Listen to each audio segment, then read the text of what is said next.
Sir நீங்கள் ஸ்டார்டிங்கில் பேசும்போது சொல்லியிருந்தீங்க இந்த மாதிரி புத்தகங்கள் நிறைய படிங்க அப்படின்ட்டு. அது ஏன் சார் புத்தகங்கள் மூலமாக வர அந்த விஷயத்த மட்டும்தான் சரியான வரமான கல்வியாக இருக்கும்னு நீங்கள் சொல்கிறீங்க? ஃபோன்லேயுமே நம்ம ரீட் பண்ணுற மாதிரி தான் இருக்குது. ஸோ ரீடிங்ன்ற அந்த ப்ராக்டிஸ் தானே சார் மெயின். நம்ம ஃபோன்லேயும் இப்போது நீங்கள் சொன்ன இந்த புத்தகங்கள்லாம் கூட நம்ம ஃபோன்லேருந்து கூட எடுக்க முடியும். அது எதுக்கு ஃபோனுன்றது மட்டும் அந்த டிஜிட்டல் மயம்ன்றது தவறு அப்படின்ற மாதிரி சொல்கிறீங்க? டிஜிட்டலுக்கு நான் எதிராக பேசலை, வாசிப்புங்கிறத சொன்னேன். அது நீங்கள் புத்தகமாக படிக்கலாம், பிடிஎஃபாக படிக்கிறதா படிங்க, இதில் என்ன இருக்குது? அதான் நீங்கள் சொல்லும் போது வந்து இந்த இப்போ இருக்கிற ஸ்கூல் காலேஜஸில் கூட வந்து எல்லாமே வாட்ஸ்அப்பில் இல்லை. நான் ஏன் சொல்கிறேன், இன்றைக்கி வாட்ஸ்அப் யூனிவர்சிட்டின்னு ஒரு கான்செப்ட் உருவாயிருச்சு. படிக்க சொன்னவர் காமராஜர், குடிக்க சொன்னவர் கருணாநிதி, அவ்வளோதான். அந்த ஒரு லைன் தான். அது என்ன ஏதுன்னு கிடையாது. அப்படி கொளுத்தி விட்டு போகிறது. ஓ, கருணாநிதி வந்து தான் தமிழ்நாட்டுக்கு மதுவே அறிமுகமாச்சு போல், காமராஜர் படிக்க வச்சார், ஒரு குடிக்க வச்சார், இப்படி பரப்பி விட்டுட்டு போகிறது. அது இந்த வாட்ஸ்அப்லலாம் நிறையா வருது, வாட்ஸ்அப், ஃபேஸ்புக். அதனால் அதை நீங்கள் நம்பினீங்கன்னா ரொம்ப ஒரு என்ன சொல்கிறது, இந்த சங் பரிவார்களுடைய சதி வலையில் விழுந்துருக்கீங்க. அதான் டெப்த்தான புத்தகங்கள் தேடி படிங்கிறேன். அந்த புத்தகமே பிடிஎஃபாக நீங்கள் படித்தா சரி. இந்த வாட்ஸ்அப் மெசேஜுங்கிறது ரொம்ப ஆபத்து. இந்த ஒன்லைன் செய்திங்கிறது ஆபத்து. ரொம்ப ஷார்ட்டாக சொல்லுங்கள் அப்படிங்கிறது ரொம்ப ஆபத்து. அதை தாண்டி இப்போ இருக்கிற இந்த 2000 அந்த நாங்கள்லாம் ஆகட்டும், யங்ஸ்டர்ஸ் ஆகட்டும், சோஷியல் மீடியா வந்து இப்போ இன்ஸ்டாகிராமு அந்த மாதிரியான சோஷியல் மீடியாலேயே நியூஸு அதெல்லாம் வருதில்ல, அதை பார்க்குறதுல செய்திகள் தெரிஞ்சுக்கோங்க. நான் அதுலேருந்து விலகி போயிருந்தேன். அது அப்டேட்டாக இருக்கணும், அதை நான் மறுக்கவே இல்லை. என்ன பிரச்சனைனா உங்களுக்கான உலகம் இதுக்குள்ளேயே சுருங்கிறதுன்னு நான் சொல்கிறேன். நீங்கள் இந்த வாட்ஸ்அப், இன்ஸ்டாவில் பார்த்து நமக்கு அரசியல் தெரியும்னு நினச்சிருந்தீங்கல்ல, உங்களுடைய அரசியலே ஏதாவது ஒரு அரசியல் கட்சி தலைவரை கிண்டல் பண்ணுற செய்திகள்லேருந்து தான் தொடங்குது. ஏதோ ஒரு திமுகவையோ, நாம் தமிழரையோ, பிஜேபியோ கிண்டல் பண்ணி போடுற அந்த கார்ட்டூன் மீம்ஸ் மட்டும்தான் அரசியல்னு நினச்சிக்கிறீங்க.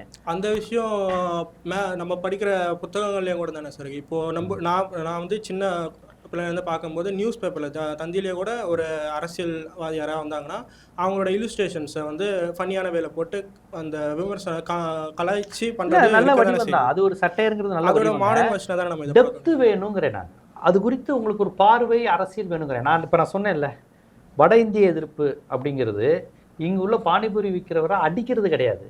அது எவ்வளோ பெரிய தமிழர் பொருளாதாரத்தை பாதிக்குதுங்கிறதுல இருந்து, இந்துத்துவா ஆதிக்கத்துக்கு அது எந்த அளவுக்கு வழிகோலுதுங்கிறதுல இருந்து, ஏன் அமித்ஷா, மோடி போன்றவர்கள் தமிழ்நாட்டில் வட இந்தியர் வரணும்னு ஆசைப்படுறாங்கல இருந்து தெரிஞ்சுக்கணும் நீங்கள். புரியுதுங்களா? நம்ம எந்த மொழி, எந்த இனத்தையும் எதிரியாக பார்த்ததில்லை. ஆனால் அதுக்கு ஒரு அரசியல் இருக்குன்னு சொல்கிறேன். அதுதான் சொல்கிறேன், பெரியாருடைய வடவர் எதிர்ப்பு அப்படிங்கிற அரசியல்.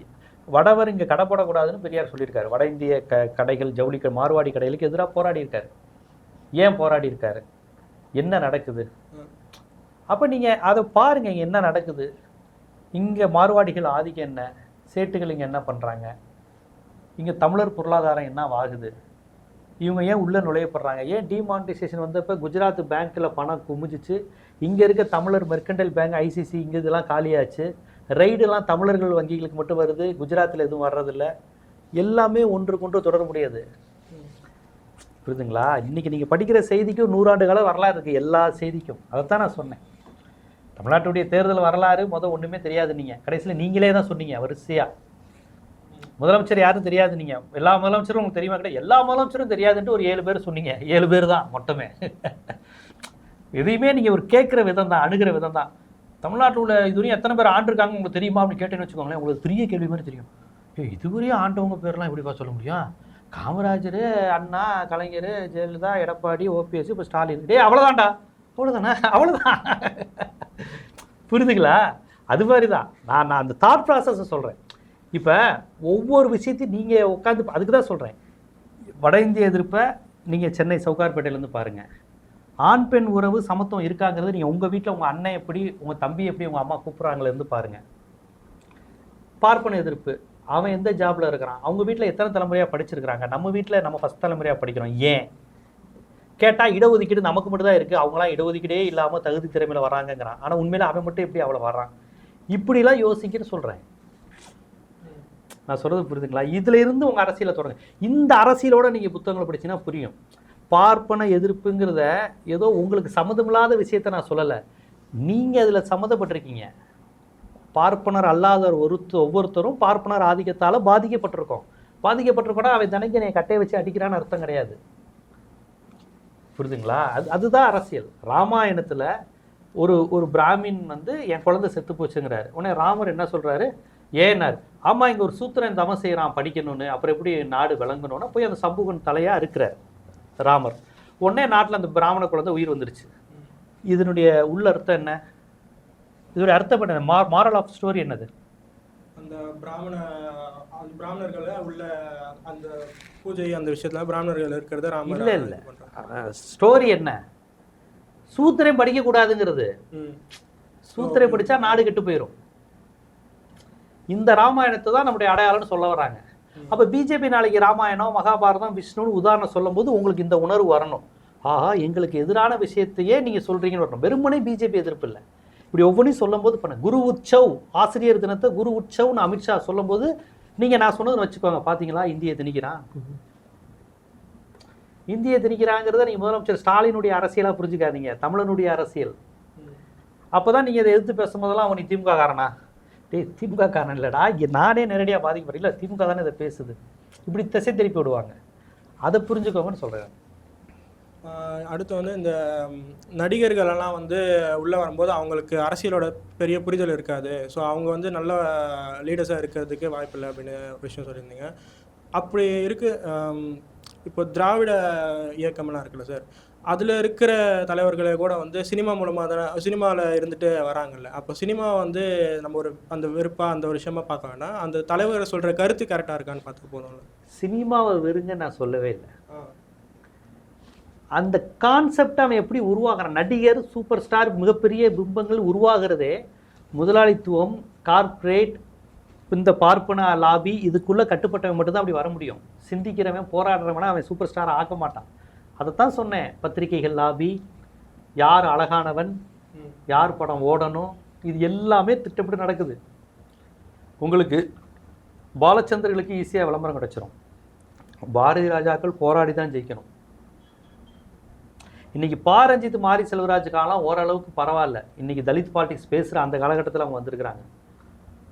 புரியுதுங்களா? இன்றைக்கி இந்த காலகட்டம் இதே இது 1990 தேவர் மகன் வந்த காலத்தில் பாரஞ்சித் வந்திருந்தா இந்த மாதிரி எடுபட்டுருக்க மாட்டார். 2000க்கு பிறகு வந்ததுனால தலித் பாலிடிக்ஸ் இங்கே ஒரு பெரிய என்லைன்மெண்ட் வந்ததுனால இன்றைக்கி பாரஞ்சித்தும் மாரி செல்வராஜும் நிற்கிறாங்க. வேறு வழி இல்லாமல் பத்திரிகைகள்லாம் முக்கியத்துவம் கொடுக்க வேண்டிய சூழல் வந்துருச்சு. தலித் லாபியினுடைய அழுத்தம் அம்பேத்கர் நூற்றாண்டுக்கு பிறகு. அதுக்கு ஓட் பாலிடிக்ஸ் எதுவாக இருந்தாலும் அது ஒரு வரவேற்க தகுந்த விஷயம். அதை கொண்டு வந்தது திராவிட இயக்க அரசியல் தான். இத்தனை ஆண்டு காலமாக பேசி பேசி பேசி இல்லைன்னா அவ்வளோ எளிதாக கொண்டு வர விட மாட்டாங்க. வேதம் புதிதுன்னு ஒரு படம் பார்த்துருக்கீங்களா, கேள்விப்பட்டிருக்கீங்களா? சத்யராஜ் படம், பாலு தேவர். வேதம் புதிதுங்கிற படம் கேள்விப்பட்டதில்லை? ஓகே, அந்த ஒரு கிளிப் மாதிரி வரும். அப்போ இது நீங்கள் வாங்கின பட்டமா அப்படின்னு வரும். தேவர் அது ஒரு சீனு. பாலுங்கிறது பேர் பாலு தேவர். ஆமாம், பாலு தேவருங்கிறது நீங்கள் படித்து வாங்கின பட்டமான வரும். நான் அதை சொல்ல போகிறதில்ல. அந்த படத்தினுடைய முதல் காட்சியில் சங்கராச்சாரியார் வருவார். அவர் 5 பேர் சேர்ந்து தூக்கிட்டு வருவாங்க. அப்போ ஒரு சின்ன பையன் கேட்பான், நீங்கள் யார்? இவர் தான் நம்ம எல்லாரோடையும் சக்தி வாய்ந்த மகான் சாமி. எல்லாரோடையும் சக்தி வாய்ந்தவர்னா எதுக்கு நாங்களாம் சேர்ந்து உங்களை தூக்கணும்னு ஒரு டயலாக். இது சென்சார் போர்டு போய் பிரச்சனையாச்சு. இப்போ ஜனநாயக படம் சென்சார் மாதிரி கிடையாது, உண்மையான ஒரு கருத்தியலுக்காக போராடிய சென்சார். இப்போ ஜனநாயக படம்லாம் இப்படி மக்களுக்கான கருத்தெல்லாம் பேசி பிரச்சனை ஆகலை. அதெல்லாம் உண்மையிலே ஒரு மக்களுக்கான பிரச்சனையை பேசி சென்சாரை சந்தித்து எம்ஜிஆர்கிட்ட போய் பாய் ராஜா நான் படத்தையே எடுக்கலாம், நான் வெறுத்துறேன், நான் கொளுத்திடுறேன்லாம் சொல்லி போராடி அப்புறம் அந்த காட்சி வந்துச்சு. முடிஞ்சால் அந்த படத்தை போய் பாருங்கள், முதல் சீனே தான் வரும். அப்புறம் அவரை தேரை விட்டு இறங்கி அவர் நடந்து போகிற மாதிரி காட்சி 2-3 கட் பண்ணாங்கலாம் சொன்னாங்க. புரியுதுங்களா? சினிமாக்கள் மிகப்பெரிய அரசியலை பேசிச்சு. நான் மிகப்பெரிய சினிமா ரசிகர், மிகப்பெரிய ரஜினி ரசிகர். நான் சினிமாவை வெறுக்கலாம் சொல்லலை. நான் சொல்கிறது இவங்க அரசியலுக்கு வர்றதுக்கு முன்னாடி இவங்க யாருன்னு கேட்குறேன். அந்த கான்செப்டை நான் கேட்குறேன். புரியுதுங்களா? உருவாகிற விதத்தை. ஒருத்தன் 53 வயசு வரையும் அசின், சமந்தா, சங்கவி, மீனா, ரோஜான் டான்ஸ் ஆடிட்டு நான் உங்கள் தலைவன் ஆகிட்டேன், ஏகப்பட்ட பணம் நான் சம்பாதிச்சிட்டேன், உங்களுக்காக நான் வந்திருக்கேன்னொடனே அவ்வளோ பணம் சம்பாதிச்சிட்டாருன்னா எப்படியா சம்பாதிச்சாரு? அதை கேளுங்க. அது நேர்மையான பணமா? அதை நீங்கள் யோசிங்க. ஒருத்தர் அரசியல்வாதியாக 40 வருஷம் இருக்கிறாரு, அவரை நீங்கள் ஒரு நிமிஷத்தில் அரசியலில் இருந்தாப்பா ஃப்ராடு பையன் ஊழல்வாதிங்கிறீங்க. 40 வருஷமாக ஒருத்தர் சினிமாவில் டூயட் மட்டுமே பாடிக்கிட்டு இருந்தார், இவன் தாயா நாட்டை திருத்த ஒருத்தன் வந்துட்டாயா அப்படிங்கிறீங்க. அந்த ரெண்டுக்கான வித்தியாசத்தை உணருங்கிறேன். அதுக்காண்டி நீங்கள் அரசியல்வாதியை கேள்வி கேட்காதீங்கன்னு நான் சொல்லலை, புரிஞ்சுக்கோங்கிறேன். இதுக்கு ஆல்டர்னேட்டிவாக வர்றவன் எப்பேற்பட்டவனாக இருக்கணும்? அவன் இருக்கிறதுலே கேடு கட்டவனாக இருக்கிறான்ல, அதை சொல்கிறேன் நான். அது எவ்வளோ பெரிய ஆபத்துன்னு சொல்கிறேன். நம்ம தமிழ் சமூகம் உருவாக்கி வைத்திருந்த சமூக நீதி, இடஒதுக்கீடு, தமிழ் உணர்வு, பெண் விடுதலை, வடவர் எதிர்ப்பு, சாதி ஒழிப்புன்னு ஒரு பெரிய முற்போக்கு கூட்டம் தமிழ்நாட்டில் உருவாக்கி வச்சிருக்கு. இவ்வளோ நான் பிராமின்ஸ் இப்படி கேள்வி கேட்குற லெவலில் தமிழ்நாட்டில் தான் இருக்கீங்க. பீகாரில் உங்களை மாதிரி பசங்களாம் இப்படிலாம் என்னன்னே தெரியாது. இப்படி மீடியாவில் நான் பிராமின்ஸ் கிடையாது, எல்லாம் கோஸ்வாமிகள் தான், ஷர்மாக்கள் தான் இருப்பான். ஆனால் இங்கே தான் வன்னியர் விட்டு பையன், பறையர் விட்டு பையன், கோனார் விட்டு பையன்லாம் இன்றைக்கி மீடியாவில் வந்து உட்காந்துருக்குறான். அங்கெல்லாம் அப்படி கிடையாது. பிராமின்ஸு அப்பர் கேஸ்ட் மட்டும்தான் எல்லாம் பீகார்லலாம் போனீங்கன்னா. அப்போ இப்படி ஒரு தமிழ்நாடு இருக்குது அப்படிங்கிறத பின்னாடி இழுக்க ட்ரை பண்ணுறாங்க. நம்ம வளர்ந்து வந்திருக்கிறத நடிகர்களை மாதிரி வச்சுக்கிட்டு கச்சேரின்னு பாட்டு பாடினா போதும்னு நினைக்கிறான். சிக்கு புக்கு ரயிலேன்னு பாட்டு பாடி இடஒதுக்கீடுக்கு எதிராக ஜென்டில்மேன் ஒரு படம் எடுத்தாங்க. அது மாதிரி விஜயை வச்சுக்கிட்டு இப்படி டான்ஸ் ஆடினோன்னே விஜய் ரசிகர்கள்ட்ட போய் நீங்கள் கேளுங்க, எங்கள் தளபதி மாதிரி ஸ்டாலினால் டான்ஸ் ஆட முடியுமாங்கிறான். அப்போ அங்கேருந்தே அவனோட அரசியல் தெரியுதுல்ல. விஜய்க்கான அறிவும் அவ்வளோதான், அவன் ரசிகனுக்கான அறிவும் அவ்வளோதான். விஜய் யாருன்னு கேட்டால் அவரை மாதிரி டான்ஸ் ஆட முடியுமான்னு தான் அவனே கேட்குறான். நானும் அதை தான் சொல்கிறேன், விஜய் மாதிரி யாரும் டான்ஸ் ஆட முடியாது. ஆனால் அந்த டான்ஸை தமிழ்நாட்டு அரசியல் ஆடினா என்ன ஆகும், அதைத்தான் கேட்குறேன். புரியுதுங்களா? எம்ஆர் ராதா தமிழ் சினிமாவில் எவ்வளோ சீர்திருத்தத்தை பண்ணார், என்எஸ் கிருஷ்ணன் பண்ணார், நிறைய சாதி ஒழிப்பு சிந்தனைகளெல்லாம் பேசினாங்க. கம்யூனிஸ்ட் திரைப்படங்கள் வந்துச்சு, அலைவோசை, சிவப்பு மொழி, எச்சில் இரவுகள், இந்த மாதிரியான படங்கள் வந்தது. இவங்களுடைய ஹீரோயிச படங்கள் என்ன தந்துச்சு? மதிய மயக்குச்சுல்ல, உணர்வை தூண்டுற படங்களும் உண்டு, கிளர்ச்சி ஊட்டுற படங்களும் உண்டு. இவங்க படங்கள்லாம் அந்த மாதிரியான படங்கள் தானே. இதனால் என்ன யூஸ் இருக்குது? பார்த்து சும்மா கேடிவியில் போட்டால் ரசிச்சுட்டு போகலாம், அவ்வளோதான். அதை தாண்டி இவங்கள்ட்ட என்ன இருக்குது, அதுதான் கேட்குறேன். இப்போது நீங்கள் சொல்லியிருந்தீங்க இந்த மாதிரி திராவிட இயக்கங்கள் வந்து தமிழகத்துக்கு நிறைய விஷயம் கொடுத்துருக்காங்க. இப்போது கோயில் அர்ச்சகர் ஆகிறது வந்து யார் வேணால் ஆகலாமான்ற விஷயம் ஆகட்டும், ஹிந்தி திணிப்பு இந்த மாதிரி விஷயம்லாம் ஆகட்டும், இதெல்லாம் திராவிட இயக்கம் பண்ணியிருக்கு. ஆனால் ஒரு குறிப்பிட்ட குடும்பம் மட்டும் அதில் தொடர்ச்சியாக வராங்கல்ல, அது வந்து சரியான விஷயமா? ஏன் திராவிட இயக்கத்தில் அப்போ அந்த மாதிரி நடக்கும்போது ஏன் திராவிட இயக்கத்தில் வந்து வேறு நல்ல தலைவர்கள் இல்லையா? அந்த ஒரு குடும்பம் மட்டும்தான் பண்ண முடியுமா அப்படின்னு ஒரு கேள்வி வருதில்ல, அந்த விஷயமும். அப்புறம் அவங்க வந்து நீங்கள் சொல்லியிருந்தீங்க இந்த மாதிரி வந்து தேவையில்லாத பிற்போக்குவாதிகள் தான் வந்து இந்த மாதிரி கேள்விகள்லாம் தூண்டி விடுவாங்க. அவங்க வீட்டு பெண்கள்லாம் ஒழுங்காக பொட்டு வச்சுக்கிறதாகட்டும், பெரிய தொங்க தாலி கட்டிக்கிறதாகட்டும், அந்த விஷயம்லாம் அவங்க வீட்டு பெண்கள் பண்ணுறாங்க. பட்டு ஏழை மக்களுக்கு மட்டும்தான் வந்து அந்த விஷயத்தெல்லாம் வந்து தடுக்கிறாங்க. ஏழை வீட்டு பெண்கள் வந்து தாலி அடிக்கிறதோ முடி வளர்த்துக்கிறதோ அதெல்லாம் வேணான்றாங்க. பட் அவங்க வீட்டு பெண்கள் சரியாக பெரும்பாலும் கிராப் ஒட்டிக்கிறதுலாம் பணக்கார வீட்டு பெண்களாக செய்கிறாங்க. சாதாரண கிராமத்து பெண்கள் இன்னும் வளரல. கிராப் ஒட்டிக்கிறது ஸ்டைலாக இருக்கிறதுலாம் ஒரு ஃபேஷனாக தானே வந்திருக்கு. சாதாரண வீட்டில் தான் திட்டுவாங்க, பணக்கார வீட்டில் ஸ்டைலாக தானே வந்திருக்கு. அப்படி ஒரு முற்போக்கான விஷயத்த சொல்லும்போது அதை இந்த விஷயத்த நான் அதை பரப்புறேன் அப்படின்ட்டு அந்த திராவிட இயக்கத்தில் இருக்கிற ஒரு தலைவர் கருணாநிதி ஐயா ஆகட்டும், அவருக்கே வந்து 3 திருமணமாக இருக்குது. அவங்க வீட்டு பெண்மணிகளுமே வந்து வெளில போனால் புடவை கட்டிட்டு பெரிய பொட்டு வச்சுட்டு கோயிலுக்கு போயிட்டு அந்த மாதிரி தான் இருக்காங்க. அப்போ வந்து பெரியார் சொல்லும்போது இது வந்து உங்கள் விருப்பம் அப்படின்னு சொல்கிறத தாண்டி எதுக்கு நீங்கள் கர்ப்பப்பை விட்டுறீங்க அந்த மாதிரி எதுக்கு சொல்கிறது, அந்த ஒரு கேள்வி எழுதில்லை யங்ஸ்டர்ஸ்க்கு. அதுக்கு நீங்கள் என்ன கர்ப்பப்பை இதுக்கு நீங்கள் போட்டு குழப்பிக்கிறீங்க? ஏன்னா அவங்க கலைஞரோட வாரிசுகள் பார்த்தா அவங்களே வந்து நிறைய பேர் இருக்காங்க, மினிஸ்டர்ஸ் ஆகட்டும், நிறைய பேர் வந்து கலைஞர் வீட்டு ஆளுங்க இருக்காங்க. ஸோ இவ்வளோ பிள்ளைங்க அவங்க பெற்றெடுத்துருக்காங்க. எதுவும் இல்லைங்க, குழந்தை பெற்றுக்கிறதுனா தான் அந்த கற்பப்பை இதை நீங்கள் ரொம்ப தப்பாக யார் உங்களை குழந்தை பெற்றுக்க வேணான்னு யாருமே சொல்லலையே. இப்போ உங்களை குழந்தை பெற்றுக்காதீங்க, நாங்கள் மட்டும் குழந்தை பெற்றுக்கிறோன்னு யாரும் சொல்லலை. நீங்கள் அதை தான் நான் அந்த செக்ஷன் அதை விரிவாக தானே சொன்னேன். கற்பப்பை இதை வந்து பெரியார் என்ன, நாங்கள் குழந்தை பெற்றுக்கிறோம், நீங்கள் யாரும் குழந்தை பெற்றுக்காதீங்க, இதுதான் சீமானிசம்ங்கிறது. அவன் பாரு உங்களை குழந்தை பெற்றுக்க வேணான்னு சொல்லிட்டான். அதாவது சூத்திரர்னு மனு தர்மம் சொல்லியிருக்குன்னு சொல்லுவான். அது எப்படி அவங்க சொல்லுவாங்க, தமிழர்களெல்லாம் வேசி மகன்னு பெரியார் சொல்லிட்டாரு பாருங்க, சொல்லியிருக்காரு. மனு தர்மத்தில் நம்மளை வேசி மகன்னு சொல்லியிருக்கிறான் அப்படின்னு பெரியார் சொன்னால் தமிழர்களை மட்டும் சொல்லியிருக்காரு, இதே தெலுங்கர்களாக இருந்தால் சொல்லியிருப்பாரான்னு சம்மந்தமே இல்லாமல் பேசுவாங்க. குழந்தை பெற்றுக்கிறதுனா உங்களை குழந்தை பெற்றுக்க வேணான்னு யாரும் சொல்ல தம்பி, அது தனி சாப்டர். தமிழ் தேசியம் பேசுகிற அரசியல் அப்படி இருக்கு சார். நான் என்ன சொல்கிறேன், தமிழ் தேசியம் தான் பெரியார் பேசின அரசியல். இப்போ தான் நீங்கள் தயவுசெய்து புரிஞ்சுக்கோங்க, சீமான் பேசுறது தமிழ் தேசியமே கிடையாது, அது இந்துத்துவா RSS நாக்பூர் அஜெண்டா. தமிழர்களை வந்து சாதி வெறியர்களாகவும் பெரியாருக்கு எதிராகவும் திரட்டுகின்ற சதி. தமிழ் தேசியங்கிறது பெரியார் பேசினது மட்டும்தான் தமிழ் தேசியம். தமிழ் தேசியங்கிறது நம்ம அரசியல் தம்பி, அது பெரியார் பேசின திராவிடம் தான் தமிழ் தேசியம். இவங்க போட்டு இவங்கெல்லாம் குழப்பி விட்றாங்க. நீங்கள் இந்த சீமான் மாதிரி ஆட்கள் தேவையில்லாமல் அவங்க என்ன தமிழ் தேசியம் பேசுகிறாரு அவர்? அவர் முழுக்க பிராமின் பக்கத்துல போய் நின்றுக்கிட்டு தமிழ் தேசியம் எடுத்து பேசுறாரு. இப்போ அவர் சொல்லியிருக்காரு, பெரியார் அவர் சொல்லியிருக்காருல்ல சார், இந்த மாதிரி கோயிலுக்கு போற அந்த விஷயம்லாம் வந்து ஒரு தவறான விஷயம்ன்றதானே சொல்லியிருக்காரு. தவறான விஷயம்னு சொல்ல தம்பி, திருப்பி திருப்பி நீங்க தப்பா புரிஞ்சுக்கிறீங்க. சர்ச்சுக்கு போறது நல்ல விஷயம், கோயிலுக்கு போறது தவறான விஷயம் சொல்லியிருக்காரு. நான் கம்பேரிட்டிவா அது சொல்ல, சர்ச்சுக்கு போறது நல்லது, கோயிலுக்கு கடவுள் இல்லைன்னு சொல்லியிருக்காரு தம்பி. தப்பு சரிங்கிறது பிரச்சனை கிடையாது. கடவுள் இல்லைன்னு இருக்காரு, நீங்க அதை ஆராய்ச்சி செய்யுங்க. கடவுள் இருக்காரா இல்லையான்னு. கடவுள் நம்பிக்கை இருந்தா நீங்க போங்க. கடவுள் நம்பிக்கை இருக்கிற உங்களுக்காண்டி தானே தம்பி அவர் அனைத்து ஜாதி அர்ச்சகர்னு போறாருனாரு. பட் புரியுதா உங்களுக்கு? கடவுள் நம்பிக்கை இல்லைன்னு சொல்றாரு, அப்புறம் அனைத்து ஜாதி அர்ச்சகராரு. அப்ப கடவுள் நம்பிக்கை உள்ளவங்களுக்கு தானே அவர் போராடி இருக்காரு. அப்போ கடவுள் நம்பிக்கை, கடவுள் இல்லைங்கிறது ஒரு அறிவியல் உண்மை. அதை நீங்க புரிஞ்சுக்கிட்டா ஓகே. இல்ல சார் எனக்கு மாரியம்மை வேணும் அப்படின்னா உனக்கான உரிமையை சேர்த்து நான் போராடுவேன். அவன் தம்பி, என் தம்பி தான், கடவுள் இல்லை இருந்தாலும் அவன் நம்புறான். ஆனா அவன் போய் அந்த சாமியை தொட்டு இது பண்றதுக்கு நான் உரிமைக்காக போராடுவேன். ஆஸ்பத்திரியில பேஷண்ட் மட்டும் இருக்க மாட்டாங்க, டாக்டர்ஸும் இருப்பாங்கல்ல. அது மாதிரிதான் கோவிலுக்குள்ள கடவுள் நம்பிக்கை உள்ளவர்கள் மட்டும் இல்ல, அவர்களின் உரிமைக்காக போராடுகிற நாத்திகர்களும் இடதுசாரிகளும் உள்ள வருவாங்க. அதுதான் கோவில்.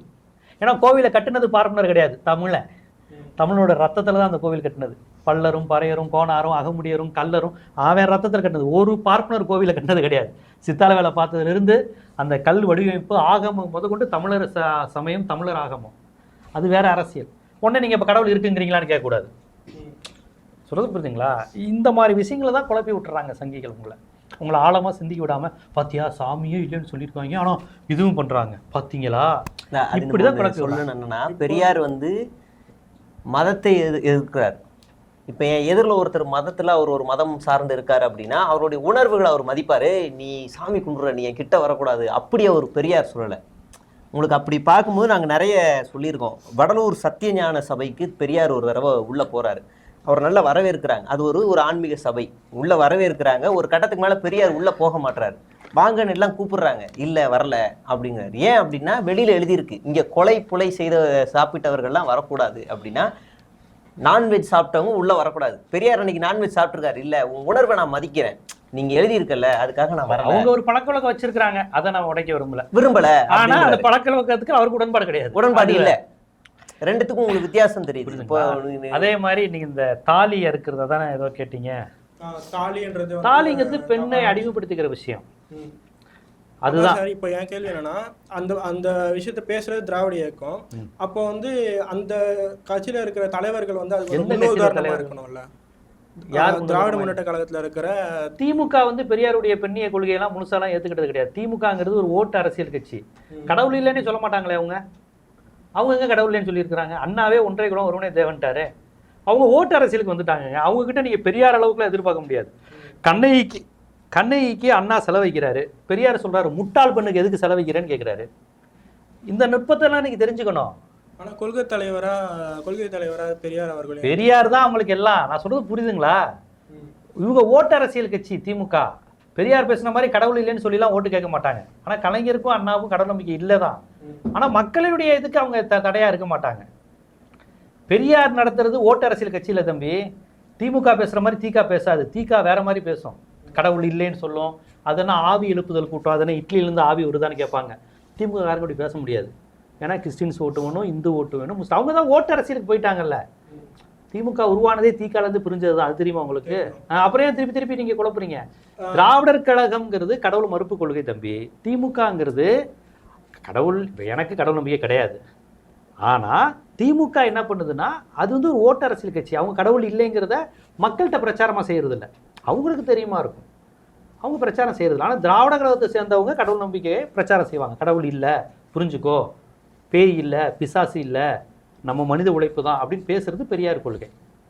திமுக காரங்க அதை கட்சி மீட்டிங்கில் பண்ண மாட்டாங்க. அது திருநூறு வச்சுட்டு வருவாங்க, குங்குமம் வச்சுட்டுலாம் வருவாங்களே. நீங்கள் திமுகவில் எல்லாருமே சாமி கும்பிடுவாங்க. எனக்கு தெரிஞ்சு அங்கேயும் கடவுள் மறுப்பாளர்கள் இருக்கிறாங்க. இப்போ ஆராசா நம்பிக்கை இல்லாதவர், கனிமொழி அவர்கள் ஒரு நாத்திகர் தான். வேற யார் சொல்லலாம், சில பேர் அப்படி திருச்சி சிவா இருப்பாங்க. ஆனால் நீங்கள் வந்து ரகுபதி அப்படி எதிர்பார்க்க முடியாது. மினிஸ்டர் ரகுபதி, ஏவா ரகுபதி போன்றவர்கள், சேகர் பாபு அப்படி எதிர்பார்க்க முடியாது. அவங்களாம் வேற மாதிரி இருப்பாங்க. பெரியார் கொள்கை வேற. பெரியார் பேசின பெண்ணியத்தெல்லாம் ஆட்சியாளர்கள்லாம் பேசவே முடியாது. அதுக்கு மக்களாகிய நீங்கள் மாறணும். பெரியார் பேசின மாதிரி திமுகவும் அதிமுகவும் இடதுசாரிகள் கூட பேச முடியாது. அது மக்களுடைய மனநிலை மாறினாதான். அவர் ஒரு சோசியலிச அரசை கம்யூனிசத்தை பேசினார் பெரியார். குடும்பங்கிற அமைப்பு தேவையில்லைன்னாரு. அதுக்கு நீங்கள் அதெல்லாம் மக்களே உணரணும். அதை எதுக்கு ஃபேமிலிங்கிற சிஸ்டம் பெண்ணை அடிமைப்படுத்துது இதெல்லாம் கேட்டால் டக்குன்னு பதறிடுவான். குடும்பமே வேணான்னு பெரியார் சொல்கிறாருன்னா என்ன சொல்கிறாரு அப்படின்னு. அப்புறம் என்ன சொல்ல வராரு, ஏன் தாலி கட்ட வேணாங்கிறாரு. ஆனால் இளைஞர்கள் பெரியார் பாதையிலையும் வந்துக்கிட்டு இருக்கிறாங்க. எல்லா இளைஞர்களும் அப்படிலாம் இல்லை, கரெக்டாக அவர் சொன்னதான் கரெக்டுன்னா இளைஞர்கள் வந்துக்கிட்டு இருக்கிறாங்க. திமுக அப்படி இருக்காது தம்பி. திமுக அப்படி இருக்காது, மதிமுக அப்படி இருக்காது, அதிமுக அப்படி இருக்காது, பாமக அப்படி இருக்காது. பாமகவுக்கும் பெரியார் தான் தலைவர், விடுதலை சிறுத்தைகளுக்கும் பெரியார் தான் தலைவர், விஜய்க்கும் பெரியார் தான் தலைவர். இப்போ விஜய்க்கெல்லாம் இப்போ நம்ம பேசுகிற விஷயம் தான் தெரியுமா? ஆதவர்ஜுனா ஆதி சங்கராச்சாரியார் தான் நம்ம தலைவருங்கிறாரு. ஆதவர்ஜுனா அதான் பெரியார கொள்கை தலைவரா அது வேணா ஒரு சட்டம் போடலாம். சும்மா அந்த பெரியார கொள்கை தலைவர் புதுசாக வரவெல்லாம் சொல்லக்கூடாத ஒரு சட்டம் போடணும் போடல. ஏன்னா யார் சொல்றதுங்கிற மாதிரி காமெடி பீஸுகள்லாம் இதாகிற மாதிரி ஆகிப்போச்சு. இது நீட்டுன்ற அந்த விஷயத்த வந்து இப்போது தமிழகத்தில் எல்லாருமே எதிர்த்து கேள்வி கேட்குறோம் இல்லையா, அதில் இருக்கிற சிக்கல்கள் என்ன, எதனால் நீட்டு தேவையில்லை அப்படின்ற விஷயத்த கொஞ்சம். நான் தமிழ்நாட்டை சேர்ந்தவன். ஏன் மாநில பாடத்திட்டம் என்ன மாதிரி இருக்கணுங்கிறத ஏன் அரசு தீர்மானிக்கட்டும். இந்தியா முழுக்க ஒரே மாதிரி தேர்வு திட்டங்கிறது பச்சை அயோக்கியத்தனம். இந்தியா முழுக்க ஒரே மதங்கிறது பச்சை அயோக்கியத்தனம். இந்தியா முழுக்க ஒரே கலாச்சாரங்கிறது அயோக்கியத்தனம், பாசிசம். இப்போ சொல்லுங்கள், இந்தியா முழுக்க ஒரே தேர்வு திட்டம் சரியா தப்பா? இந்தியா முழுக்க ஒரே தேர்வு திட்டம் சரியா தப்பா? சரிதான். எப்படி சரி வரும்? இப்போ நீட்டுன்றதுல வந்து அவங்க இப்போ வந்து பிஜேபியில் வந்து அந்த நீட் விஷயத்தை சொன்னப்போ அவங்களோட என்னென்ன இதில் நல்லது நடக்கும்ன்ற விஷயம் கொஞ்சம் சொன்னாங்க. இதில் வந்து ஃபர்ஸ்ட் வந்து லஞ்சம் கொடுத்து உள்ளே போடுறது அந்த மாதிரியான விஷயங்கள் வந்து இல்லையா நீட் இல்லையா? நீட்டில் 8ஆம் கிளாஸ்லேயே ஒரு பணக்கார விட்டு பேரண்ட்டு அவனை ஸ்கூலில் பாதி நிப்பாட்டிட்டு கோச்சிங் கிளாஸில் சேர்ந்து அப்படியே சேர்ந்துடலாம். அரியலூரில் அரசு பள்ளியில் உங்களுக்கு 95% வாங்கினா அனிதாவால் ஏங்க போக முடியல? உங்கள் நீட்டு தானேங்க கொலை செஞ்சிச்சு அந்த பிள்ளைய. அந்த பிள்ளையோட மார்க் என்ன? அது 863 913 20 மார்க் தாங்க குறையவே வாங்கியிருந்தது அந்த பிள்ளை 1200க்கு. உங்கள் நீட்டு தான் கொண்டுச்சு. அந்த மாதிரி அனிதாக்களை உருவாக்குனது தான் தமிழ்நாடு பாடத்திட்டம். நீங்கள் நீட்டில் வந்துக்கிட்டு மொழி தெரியாத 4-5 டாக்டரில் இன்றைக்கி உருவாக்கிட்டு இருக்கான். அதுவும் வடவர் எதிர்ப்பு. நான் பேசுகிறேன் வட இந்திய எதிர்ப்பு. ஏன்னா அவனுக்கு நம்மளுக்கும் இங்கிலீஷ் நாலேஜ் கிடையாது. இன்னைக்கு இங்கிலீஷ் நாலேஜே இல்லாத டாக்டர்கள்லாம் அவங்கள வைத்தியம் பார்க்க வரப்போகிறான் நீட்டில். நம்ம சீனியாத்தாவும் பெரியாத்தாவும் போய் நிற்க போகுது. அதான் அந்த கன்னத்துக்குள்ளே கவுட்டுக்குள்ளே ஒரு வலி இருக்குன்னு அந்த பிள்ளை சொல்லும். டாக்டருக்கு தெரியுமா? இந்த நீட்டு இல்லாமல் +2 படித்து போகிற டாக்டருக்கு தெரியும் கவுட்டுக்குள்ளே வலிக்குதாத்தா, கம்புக்கூட்டில் இது பண்ணுறியா, வயிறு புரட்டுதா, மேல் வயிறா கீழ் வயிறான்னு கேட்பான் இந்த டாக்டர். ஏன்னா அவன் இந்த பாடத்திட்டத்தில் படித்தவன். ஒரு பஞ்சாப்காரனையும் ஒரு ஜார்க்கண்டுக்காரனும் உட்காந்தாரும் வச்சுக்கோங்க, யா பெயின் கில்லர் டேப்லெட். ஆமாம், நம்ம உயிர் தான் போகும். இன்னைக்கு போஸ்ட் ஆஃபீஸ் முதற்கொண்டு அதான் நடக்குது. நம்ம ஆத்தா பென்ஷன் வர கேட்குது, வருமே பென்ஷன் வருமே, அந்த கவர்மெண்ட் இது போட்டதுன்னா அதுக்கு அவனுக்கு புரியாது. லாங்குவேஜா ஹிந்தி போலனா இதில் அவனுக்கு இங்கிலீஷும் தெரியாது.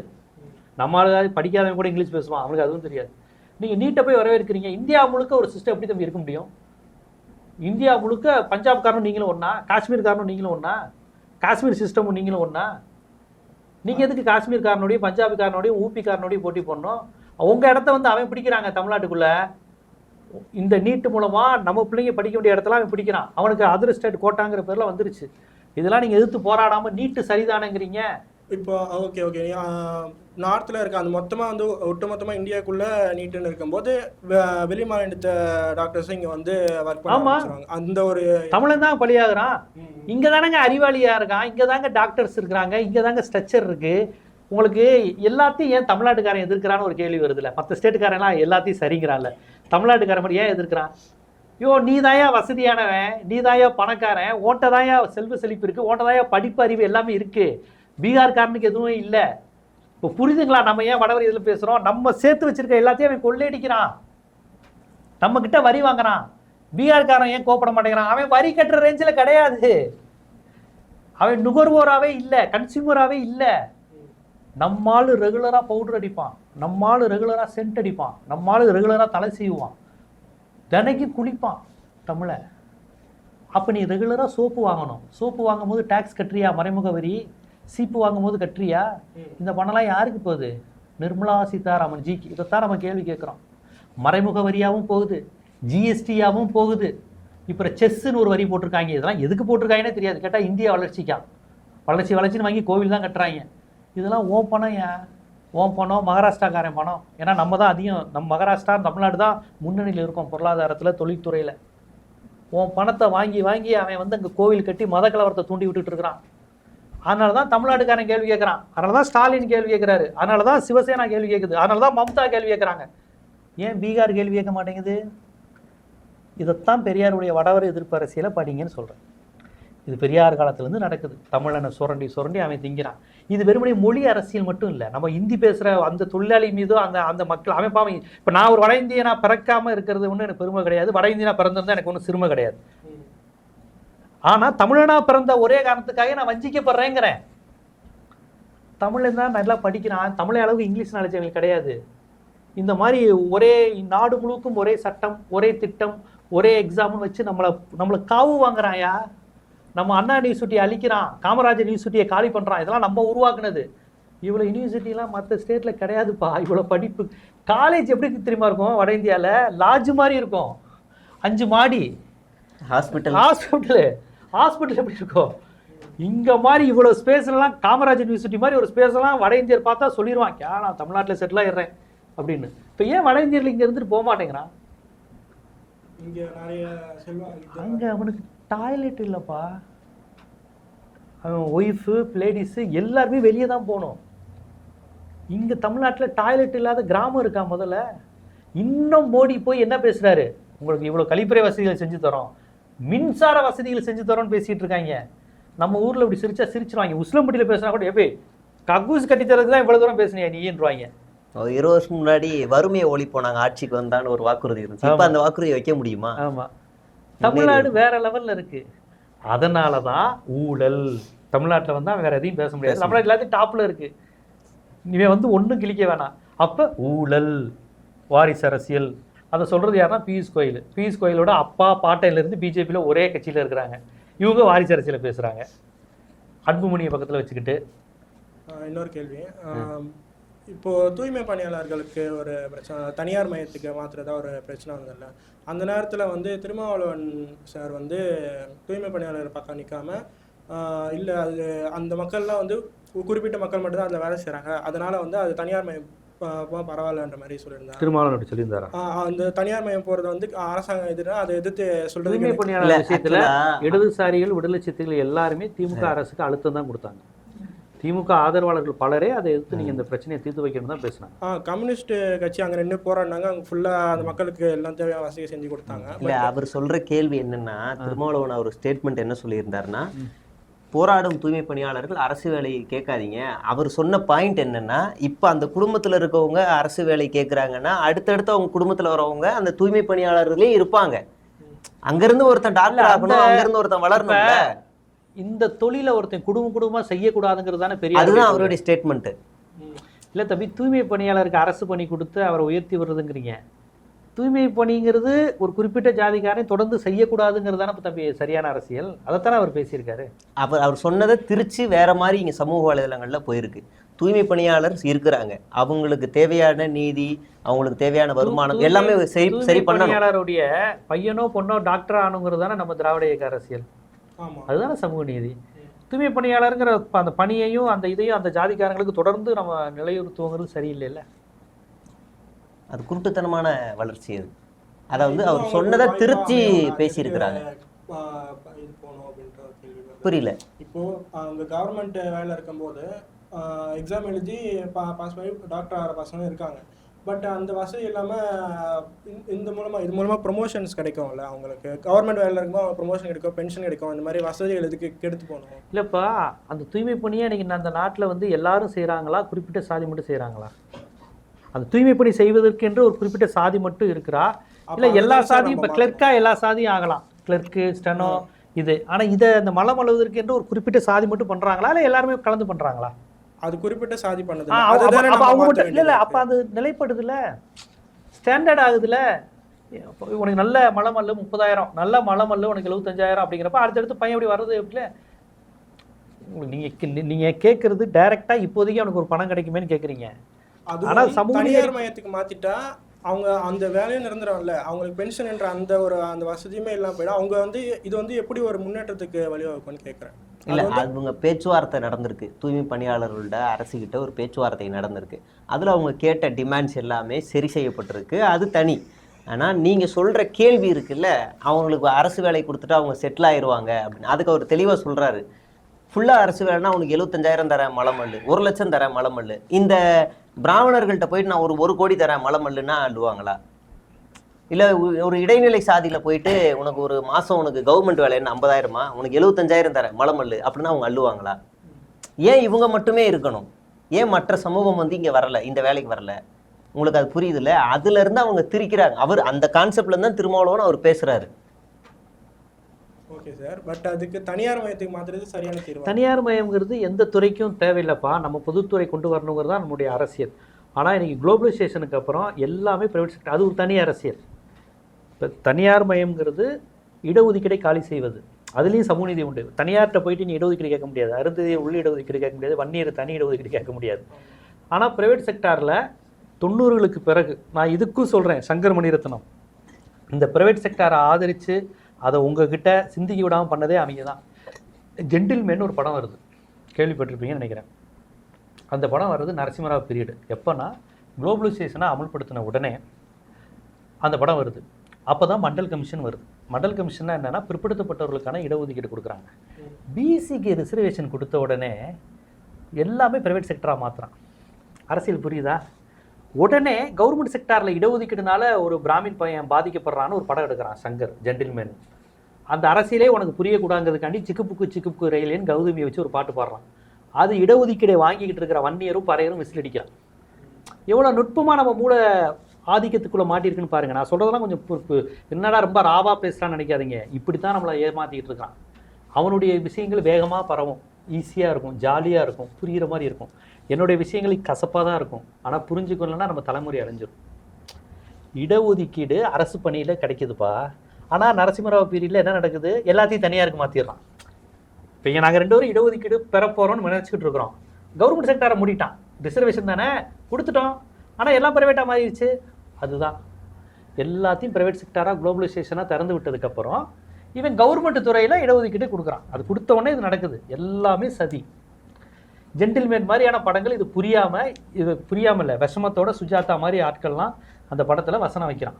பிராமின் பையனுக்கு மெடிக்கல் சீட் கிடைக்காது, ஆனால் பறையர் சக்கிலீர் நாடாருக்கெல்லாம் கிடைக்கும். ஏன்? அவங்களுக்கு தான் சலுகை இருக்குல்ல அப்படின்னு ஸ்டேட் ஃபர்ஸ்ட்டு வாங்கின ஒரு பிராமின் பையனுக்கு கிடைக்காம செத்து போகிறானா. அப்படி ஒரு சம்பவம் நடந்ததே கிடையாது தமிழ்நாட்டில். எடுத்தது ஜென்டில்மேன். ஆனால் இந்த படத்தை நீ தமிழ்நாட்டில் கேளுங்க, நல்ல படங்க, கல்விக்காக சொன்ன படம். உடனே நீங்கள் ஐயர் சொன்னார் சொல்லிடுவீங்க அப்படின்ட்டு போவான். இதுதான் பிரச்சனை நம்ம நாட்டில். இப்போ நான் உட்காந்து இவ்வளோ நேரம் 94 வந்த படத்தை பற்றி 35 வருஷம் கழிச்சு நான் உங்களுக்கு எக்ஸ்பிளைன் பண்ண வேண்டியது இருக்குது. இப்படித்தான் காலகாலமாக விசு, பாலச்சந்தர், மணிரத்னம், சங்கர், இந்த கமலஹாசன்லாம் நமக்கு எதிரான கருத்தையே நம்மளை கைத்தட்டி ரசிக்க வச்சுருக்கான். எத்தனை காலத்துக்கு தான் நீங்கள் இடஒதுக்கீடு கேட்பீங்கன்னு கமல் கேட்டால் இவன் கைத்தட்டுறான். கமல் அரைஞ்சாதிக்கு கேட்குறான் கரெக்டாக, இவன் உட்காந்து கைத்தட்டிட்டு. இப்படி தான் 97% இருக்கிற நம்மளை 3% அடிமைப்படுத்தி வச்சுருக்கிறாங்க. அரசியல் ரீதியாக, பண்பாட்டு ரீதியாக, பொருளாதார ரீதியாக நம்ம மூளைக்கு விளங்கிட்டு நம்மளை அடிமைப்படுத்தி வச்சுருக்கிறாங்க.